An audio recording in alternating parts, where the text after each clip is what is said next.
Hola, bienvenido a la clase de inmunidad a las mucosas. Aquí estamos viendo un corte histológico y una tinción con hematoxilina y eosina de una mucosa donde justamente se ve las células epiteliales con su respectiva capa de moco y su tejido conectivo y otras poblaciones celulares, algunas de las cuales ya las conocemos y otras las aprenderemos en esta clase.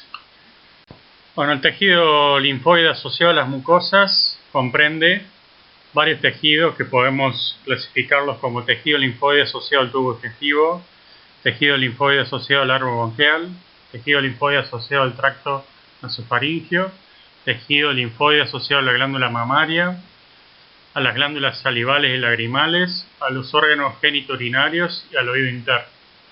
Por lejos, el más estudiado es el tejido linfoide asociado al tubo digestivo. Por eso, todo lo que vamos a ver en esta presentación tomó como ejemplo al GAL. La mucosa digestiva y la respiratoria juntas suman un increíble valor de 400 metros cuadrados. Eso es aproximadamente lo mismo que una cancha de básquet, con lo cual, solamente por una cuestión de área, es el principal sitio de entrada de los antígenos, ¿sí? La mucosa digestiva y respiratoria. Con lo cual el sistema inmune lo que va a hacer es ubicar al 80% aproximadamente de los linfocitos B y T próximos a las mucosas, justamente para protegernos de los antígenos que vengan del exterior.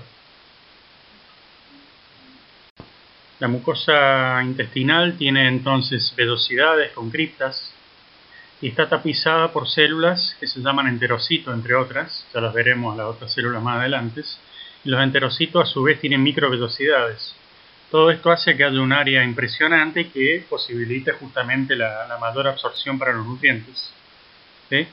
Eso por un lado es positivo, pero por el otro lado, como ya dije, ofrece un sitio enorme, un área enorme de entrada para posibles antígenos.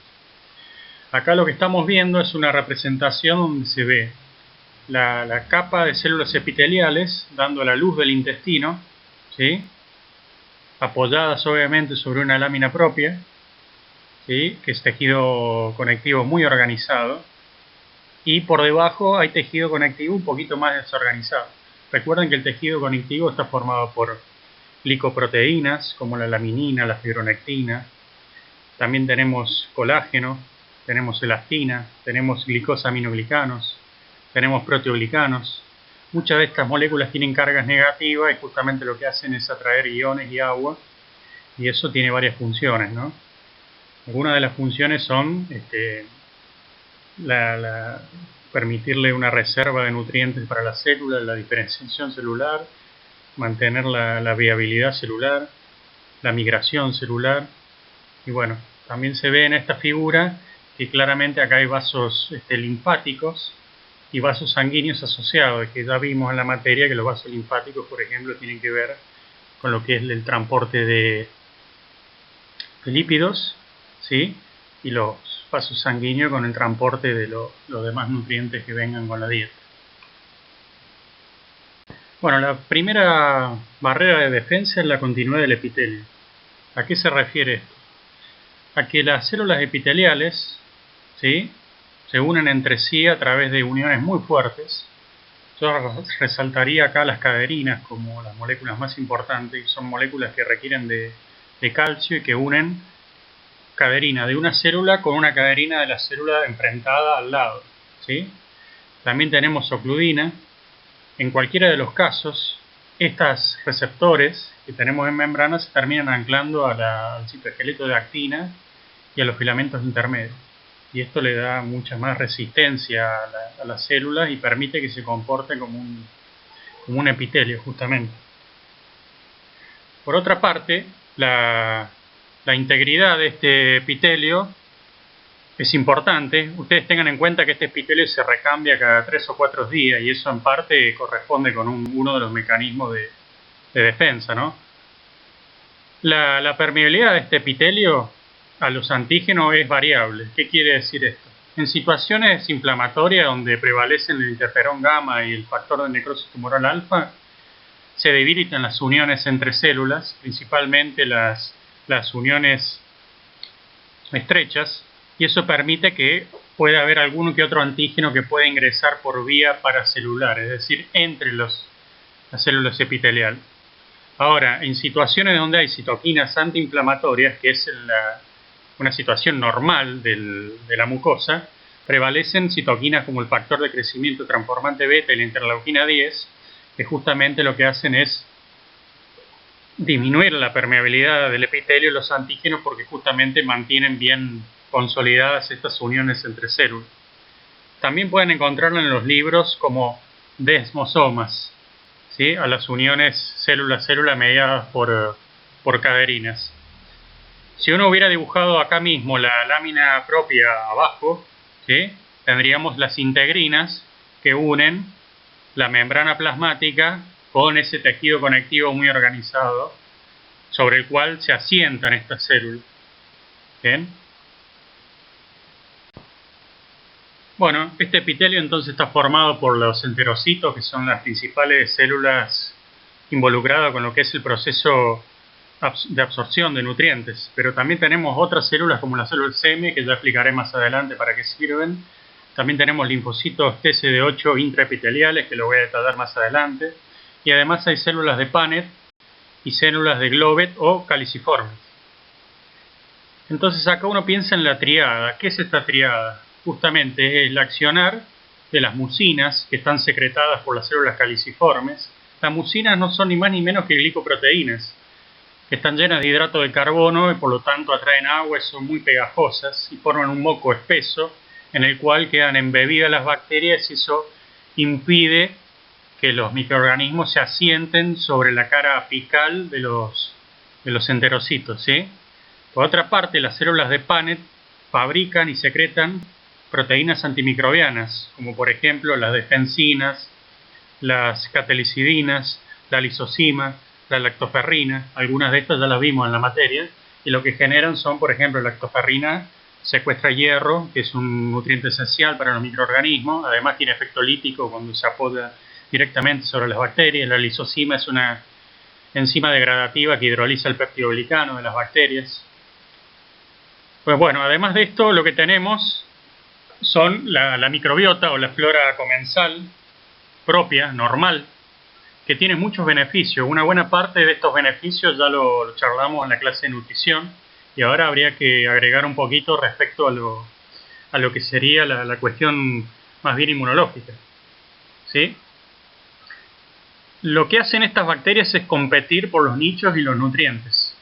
O sea que mientras tengamos bacterias amigables, no vamos a tener mayor dificultad con las bacterias que pueden llegar a ser patogénicas. Otro componente más es la IgA secretoria, que es dimérica, ¿sí?, que es fabricada por plasmocitos tanto de células B1 como B2 que están en la lámina propia, y que mediante un proceso que se llama transitosis logran liberar esta inmunoglobulina dimérica en la luz del intestino, y que funciona básicamente como un anticuerpo neutralizante, cubriendo a los microorganismos y de esa manera tapando posibles sitios de unión con receptores que va a haber en el epitelio. Bien, tengan en cuenta que tanto los linfocitos TCD8 intraepiteliales como las inmunoglobulinas pertenecen a la inmunidad adaptativa, ¿sí? Otro dato interesante es que las células epiteliales, los enterocitos, no son meramente una barrera física, sino que también secretan citoquinas antiinflamatorias en una situación normal o proinflamatorias cuando ha ocurrido un daño o ingreso de bacterias a la membrana vasolateral o basal del enterocito, que lo voy a detallar más adelante. Bueno, a nivel del intestino, en el humano tenemos más microorganismos que seres humanos en el planeta Tierra, así que nunca diga que están solos. Son realmente muy importantes para entrenar al sistema inmunológico. De hecho, se ha visto que ratones criados en condiciones libres de gérmenes muestran estructuras linfoides poco desarrolladas en el intestino, ¿sí?, y un número muy bajo de linfocitos en la mucosa intestinal. Todo esto hace que sean extremadamente susceptibles a ciertas infecciones. Entonces, si tenemos millones de bacterias en nuestro intestino, ¿cómo es que la microbiota no induce una respuesta proinflamatoria a nivel intestinal, ¿sí? Bueno, eso es lo que voy a tratar de responder en las próximas slides. Bueno, en primer término tenemos acá una representación del epitelio donde lo que se ven son los RRP, ¿sí? Que recuerden que eran los receptores de reconocimiento de patrones, ¿sí? Fundamentalmente los TLR, los receptores de tipo TOL, que se sabe que se localizan de manera distinta, o sea, polarizada en la célula. ¿Qué quiere decir esto? Que hay pocos RRP dando a la luz intestinal, mientras que la cantidad de estos RRP es mucho mayor en la membrana basolateral o en la membrana basal, ¿sí? Dando a lo que sería la lámina propia. Por otra parte, también se ha visto que si uno estimula RRPs exclusivamente a nivel de la cara apical, no arman una vía de señalización, no dan una respuesta tan eficaz como si uno estimula con el mismo antígeno RRPs que están en la membrana basal o en la membrana basolateral, ¿sí? Entonces, todo esto refiere a la polarización de los receptores y a la activación de estos receptores a nivel del epitelio. Con lo cual, bacteria que logre asentarse en la luz, desde la luz, sobre la cara apical del enterocito, se unirá a algún RP y no dará mucha respuesta. Mientras que si logra ingresar a la lámina propia, ahí habrá mayor cantidad de RRP y además estos son más eficientes transduciendo la señal y podrán activar a estas células, a estos enterocitos que pasarán de un perfil antiinflamatorio, que es la normalidad, a un perfil proinflamatorio, reclutando a células del sistema inmune fagocíticas y a linfocitos que van a venir a hacerle frente a ese antígeno. Bueno, entonces si el enterocito está en contacto con la microbiota normal, lo que va a hacer es secretar moléculas del estilo de la linfopoyetina de la estroma tímica, TSLP y en menor medida prostaglandina E2, y estas moléculas lo que hacen es actuar sobre las células dendríticas que están en la lámina propia y inducirle un perfil tolerogénico. ¿Qué quiere decir esto?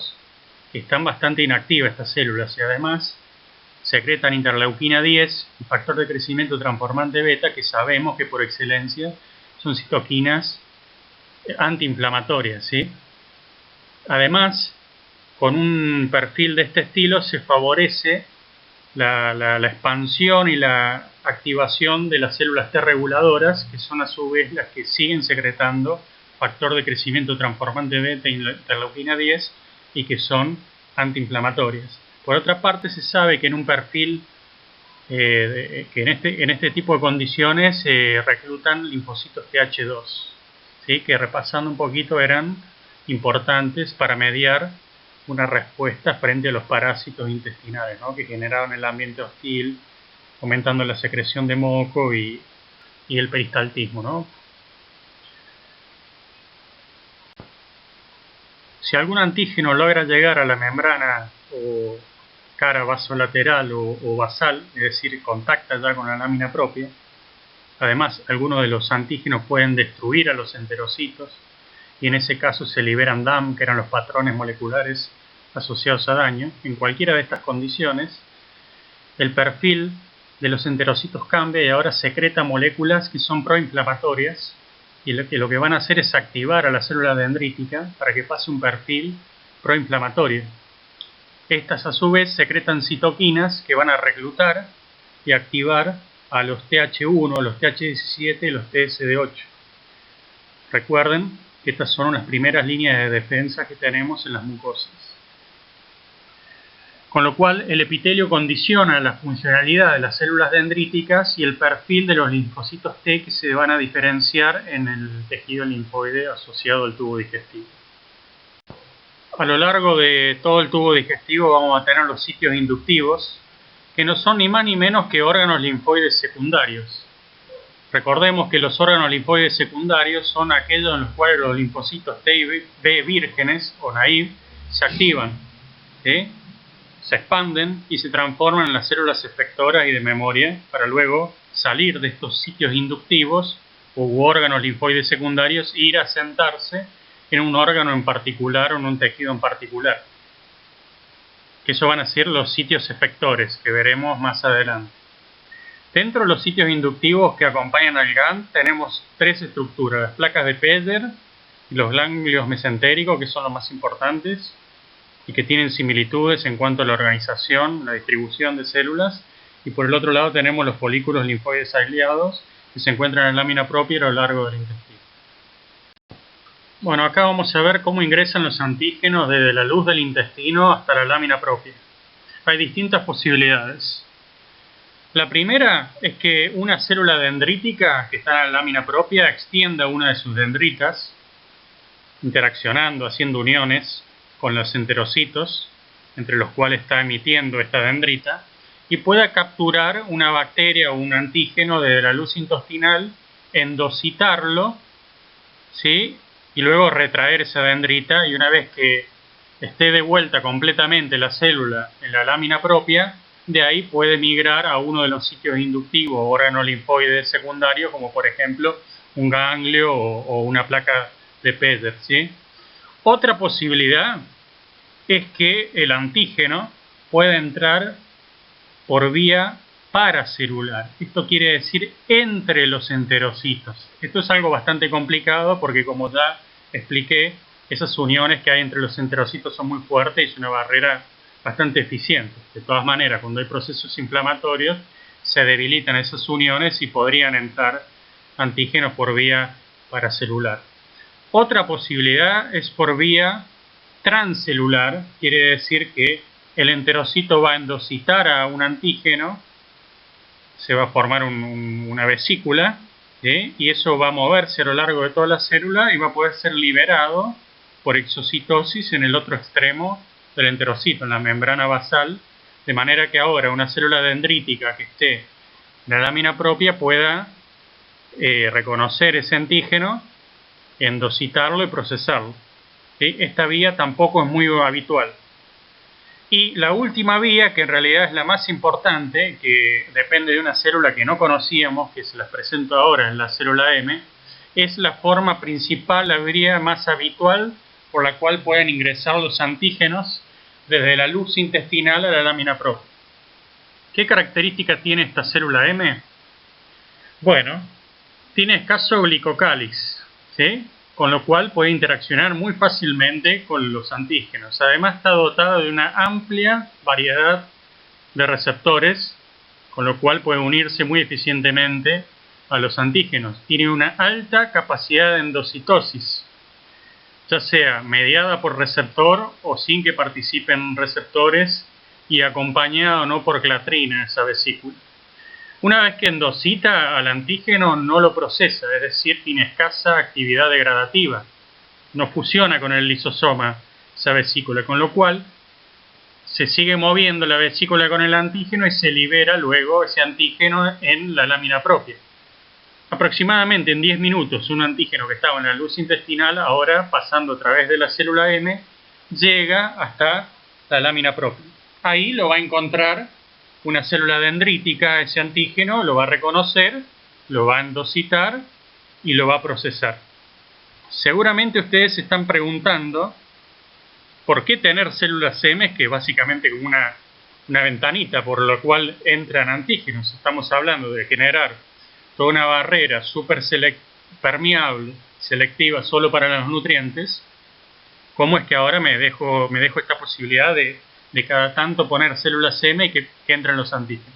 Bueno, ¿cuál es la idea? La idea es que cerca de una célula M vos vas a tener o una placa de Peyer en donde justamente van a estar las células del sistema inmune que se van a encargar de recibir ese antígeno. Por ejemplo, va a haber linfocitos B que vos ya sabés que a través de su BCR tienen que reconocer al antígeno nativo con la estructura tridimensional nativa, ¿sí?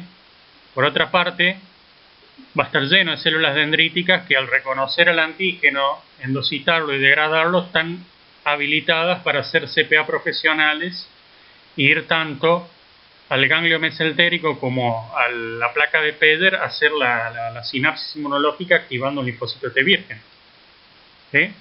Y la otra posibilidad que hay es que directamente la célula M forme este folículo aislado que les comentaba más temprano, donde en sus invaginaciones que tienen la membrana basal, ahí se asocian linfocitos y macrófagos y células dendríticas, y ahí mismo es donde se puede generar la activación de estos linfocitos.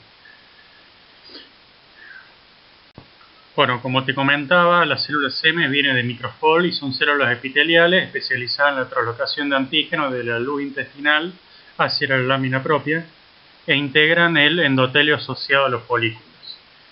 En este caso estamos viendo una célula M asociada a una placa de Peyer, ¿sí?, donde vamos a ver regiones bien definidas.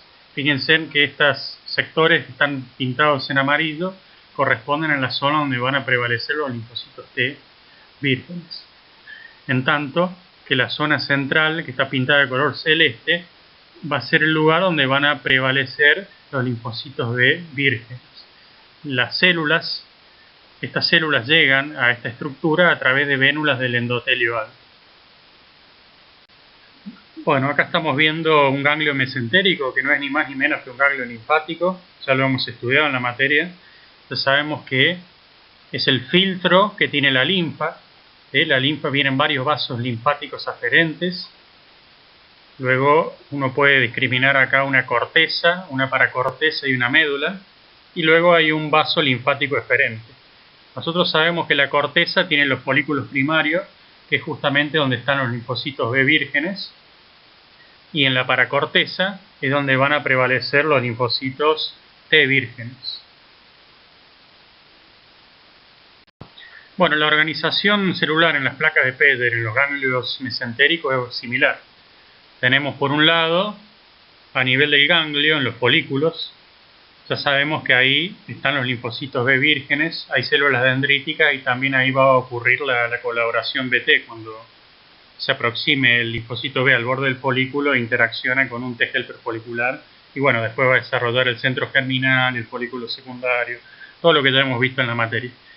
Una zona equivalente a este folículo a nivel de la placa de Peyer sería toda la zona central que está pintada en celeste. Por otra parte, a nivel del ganglio, la paracorteza, que es donde prevalecen los linfocitos T virgen, tanto CD4 como CD8, que también está acompañado de macrófagos y dendríticas, se correspondería en la placa de Peyer con los dos sectores que están en las orillas pintados de amarillo. En ambos casos, las células del sistema inmune llegan ahí a través de las vénulas del endotelio. Acá estamos viendo el folículo aislado, que es la estructura menos importante de las tres que hemos nombrado, pero de todas maneras existe. Está formado por la célula M y en sus invaginaciones está acompañada por linfocitos B, T, macrófagos y células dendríticas. O sea que toda la activación celular ocurriría aquí en la lámina propia, próximo al epitelio, ¿no? De todas maneras, esta estructura puede estar asociada a una placa de Peyer que esté muy próxima. Aquí les dejo todas las características de la célula M. Ya describí su estructura y su importancia desde el punto de vista inmunológico. Piensen ustedes que, por ejemplo, antes de conocerse esta célula no se entendían enfermedades como la celiaquía, donde uno genera anticuerpos contra un fragmento peptídico de una proteína que viene con la dieta. Entonces uno piensa, si hay una digestión total a nivel del intestino, ¿cómo es que yo genero anticuerpos contra un fragmento peptídico de una proteína de la dieta? O incluso, ¿cómo es que ese fragmento peptídico ingresa a nuestro organismo para que el sistema inmune gatille una respuesta inmunológica y termine fabricando anticuerpos? Bueno, todo esto no se entendía hasta que se descubrió a la célula M. Nosotros ahora ya sabemos que las células M son como pequeñas ventanitas que permiten el paso de los antígenos sin producirle ningún tipo de degradación. Tenemos entonces el antígeno que pasa de la luz intestinal a la lámina propia, principalmente es a través de la célula M. Entonces, una vez allí lo va a reconocer una célula dendrítica, lo va a endocitar, lo va a degradar lo está procesando, lo va a cargar en un MHC y entonces esta dendrítica ahora va a migrar, ¿sí?, por ejemplo, vasos linfáticos aferentes hasta un ganglio mesentérico, que recuerden que esto es un órgano linfoide secundario o un sitio inductivo. Y acá, ¿qué va a hacer esta célula dendrítica? Va a activar a un linfocito T virgen. Entonces, este linfocito T virgen, recuerden que este proceso era la sinapsis inmunológica, que dependía de un montón de contactos físicos muy regulados y que además había una secreción de citoquinas que dependen de qué tipo de antígeno vio la dendrítica, en qué órgano lo vio, qué citoquinas había en ese lugar, qué receptores se le activaron. Entonces, ella va a secretar citoquinas y en función de los contactos de la sinapsis inmunológica, la citoquina que esté liberando, va a inducir la expansión clonal y la diferenciación de este T virgen en algún perfil. Entonces, supongamos que acá vamos a fabricar el T helper folicular, ¿sí?, a nivel de la paracorteza estamos. Por otro lado, el antígeno, que ya sabemos que cruzó a través de la célula M, puede llegar por vasos linfáticos aferentes al mismo ganglio y ahí ser reconocido por un linfocito B virgen a través de su BCR. Entonces, este linfocito B reconoce al antígeno, lo endocita, lo degrada, lo procesa y lo muestra en un MHC colaborando con este T helper folicular. Esto se da en el borde del folículo, ¿sí?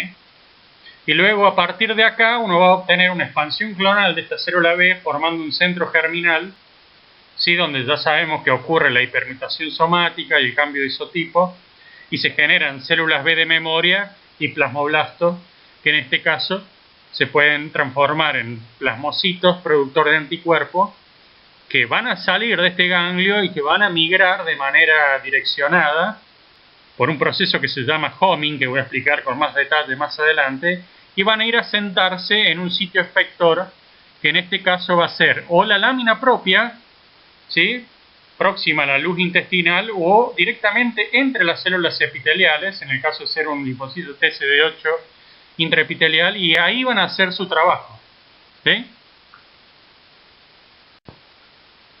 Bueno, entonces acá voy a agregar un poco más de detalle al proceso de homing o asentamiento de poblaciones de células del sistema inmune en un tejido en particular. Entonces, repasando, a través de la célula M cruzaba un antígeno, lo recibe una dendrítica, lo endocita, lo degrada, lo procesa, lo carga en un MHC, migra, por ejemplo, por vía de vasos linfáticos aferentes, va a un ganglio mesentérico, que no es ni más ni menos que un órgano linfoide secundario o un sitio inductivo. Ahí lo que va a hacer es hacer una sinapsis inmunológica con un linfocito T que hasta este momento era virgen. Hagamos de cuenta que es un CD4, ¿sí? Entonces va a secretar citoquinas, dentro de las cuales está el ácido retinoico, ¿sí? El ácido retinoico es un derivado de la vitamina A que va a ingresar a este linfocito TCD4 y va a actuar uniéndose a receptores que, o casualidad, son factores de transcripción. ¿Qué van a hacer estos factores de transcripción? Van a permitir la expresión de un tipo de integrina que es la alfa-4 beta-7 integrina, una molécula receptora que está en la membrana plasmática de este linfocito CD4, y por el otro lado va a expresar otra molécula que se llama CCR9, que también es un receptor. ¿Para qué sirven estas dos moléculas? Bueno, por un lado, desde la mucosa, ¿sí?, desde la lámina propia donde había entrado originalmente ese antígeno, ahí se está liberando un quimioatractante que es CCL25. Este quimioatractante justamente es lo que le va a permitir a este linfocito CD4, cuando sea liberado el torrente sanguíneo, ir migrando direccionadamente hasta, a favor del gradiente, hasta el lugar donde está el foco de producción de este CCL25. Con lo cual, las células CD4 pasan por la proximidad de la lámina propia de esta mucosa. Pero además, recordemos que tenía esta alfa-4 beta-7 integrina que le permite, en este caso, adherirse a su ligando, que es MAdCAM-1, que es una molécula expresada en las células endoteliales, o sea, en las células del vaso sanguíneo, con lo cual se puede frenar y hacer el rolling y adhesión estable de este linfocito CD4 sobre los vasos sanguíneos próximos a esta mucosa. ¿Qué viene después? Viene la extravasación leucocitaria, ¿sí? Y la migración hacia esa lámina propia y el asentamiento de este linfocito en esta zona, ¿sí? Por otra parte, otra posibilidad hubiera sido que la célula dendrítica que esté activando a este linfocito T, que en este caso sea CD8 en vez de CD4 a nivel del ganglio mesentérico, que es un sitio inductivo, en vez de secretar vitamina A, esté secretando un factor de crecimiento transformante beta. Ya se sabe que esto lo que va a hacer es permitir la expresión en este linfocito TCD8 de una integrina distinta que es la alfa E beta 7 integrina. También va a tener CCR9 para migrar por quimiotractantes hasta la lámina propia, igual que en el caso anterior. Pero ahora también va a ser extravasación leucocitaria, pero al tener la alfa E beta 7 integrina, eso le va a permitir a este linfocito ubicarse entre las células epiteliales, o sea, entre los enterocitos, porque el ligando del alfa E beta 7 integrina son las caderinas, ¿sí? Entonces esto es ahora un linfocito intraepitelial. Estos linfocitos intraepiteliales son muy importantes. Se estima que hay uno de ellos por cada 4 o 5 enterocitos. Las funciones que tienen son las que ya conocemos, que es inducir la apoptosis a través de la vía secretoria o no secretoria. ¿En qué células? En los enterocitos que están estresados o que tienen algún tipo de infección. Con lo cual esto permite un mayor recambio de los enterocitos. Y por el otro lado, libera citoquinas antiinflamatorias como la interleuquina 10 y el factor de crecimiento transformante beta, que son importantes para inducir un perfil tolerogénico frente a la microbiota normal que habita en nuestro intestino, ¿sí? Entonces, recuerden que el código de entrada para un plasmocito, por ejemplo, que se quieran sentar en la lámina propia y secretar anticuerpos, es la alfa 4 beta 7 integrina y CCR9, y el código de entrada para un linfocito intraepitelial es la alfa E beta 7 integrina y CCR9. Además está de decir que la lámina propia y el epitelio corresponden con los sitios efectores, que es donde finalmente se asentaron las poblaciones celulares. Bueno, aquí a modo de resumen te pongo la comparación entre lo que sería una dendrítica activando mediante sinapsis inmunológica un linfocito TCD4 virgen, secretando el ácido retinoico y generando la expresión de alfa 4 beta 7 integrina y CCR9, que ya sabemos que le va a permitir hacer el homing en la lámina propia, ¿sí? Algo similar pasaría con los plasmocitos que se generan a nivel de un ganglio mesentérico. También van a tener la alfa 4 beta 7 integrina y CCR9, con lo cual también van a llegar a la lámina propia. Por lo menos para las poblaciones B2. Las poblaciones B1, que también existen en la lámina propia, derivan desde el peritoneo. Bueno, en la situación del lado tenés a una célula dendrítica que está mostrando el fragmento peptídico a través de un MHC de tipo 1, con lo cual obviamente activa un linfocito TSD8, que hasta este momento era virgen, y como ya te conté, secreta el factor de crecimiento transformante beta que genera la expresión de alfa E, beta 7 integrina y CCR9, que le va a permitir hacer el homing a nivel del epitelio del intestino. ¿Sí? Entonces recordá que los sitios efectores es donde se ubican finalmente las células del sistema inmune. Estas células van a ser los plasmocitos, productores de IgA secretoria, que van a ser tanto de las poblaciones B1 como B2. También vamos a tener macrófagos, mastocitos, todos los perfiles de linfocitos TCD4. También vamos a tener los linfocitos TCD8 citotóxicos intraepiteliales. Y vamos a tener también los linfocitos T de memoria, ubicados en esta zona. Bueno, una vez más, esta célula B que se activó en un ganglio mesentérico, que era un sitio inductivo, que colaboró con el linfocito T, que hubo expansión clonal y diferenciación en células de memoria y plasmoblastos, que se transforman en plasmocitos. Recordá que también tienen el código de entrada, que es la alfa 4 beta 7 integrina y el CCR9 que le permiten hacer homing, ir a sentarse en la lámina propia de la mucosa intestinal. Una vez que se asienten ahí, van a secretar anticuerpos de tipo IgA dimérico secretorio que va a terminar en la luz intestinal.